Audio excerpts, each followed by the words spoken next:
संतोष यादव जी के लिखल एक और गीत सुना रहल छी।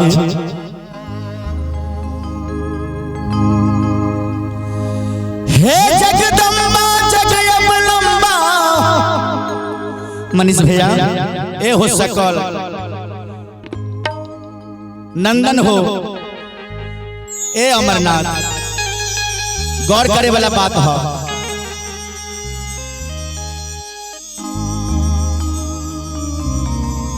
हे जगदम्बा जगयबलम्बा कन्या सब ताली दबे कर करा के तब मजा आते।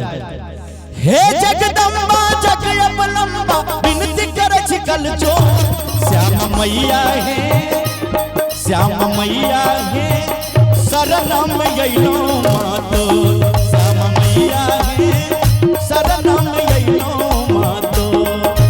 हे जगदम्बा जगयबलम्बा हे जगदम्बा जगयबलम्बा विनती करे छिकल जो श्याम मैया है दुर्ग मैया है शरणम यैलो मातो दुर्ग मैया है शरणम यैलो मातो।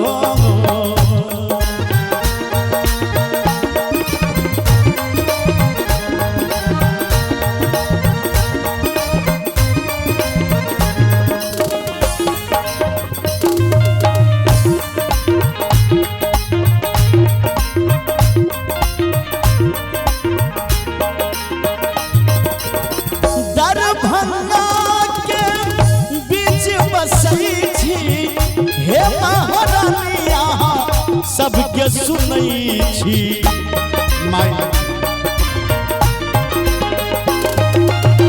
दरभंगा के बीच बसई छी हे महारानिया सबके सुनई छी। नित भोर साँझ यही के द्वार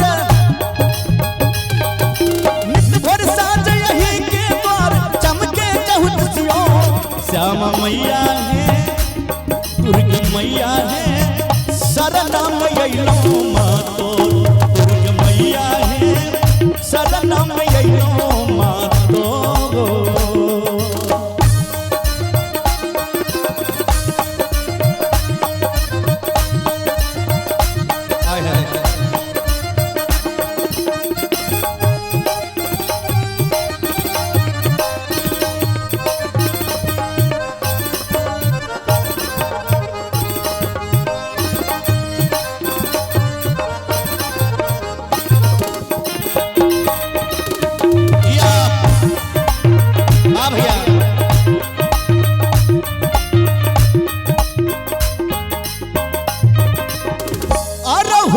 फूल के माला बनैलो लाल लाल चुनरी ए माई लाल लाल चुनरी ओही के चढ़ैलो।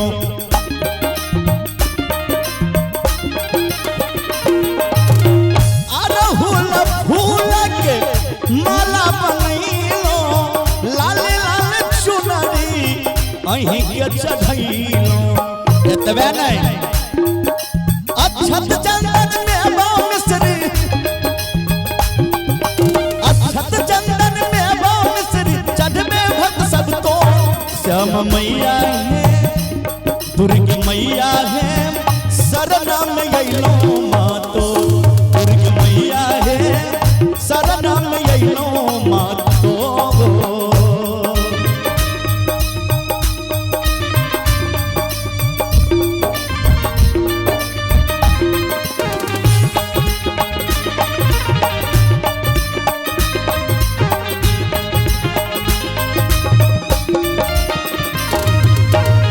दया कर माई भक्त पर दया कर। संतोष यादव गीत लिखैया शंभू यादव गायब सुनबैया ए माँ। संतोष यादव गीत लिखैया शंभू यादव गायब सुनबैया।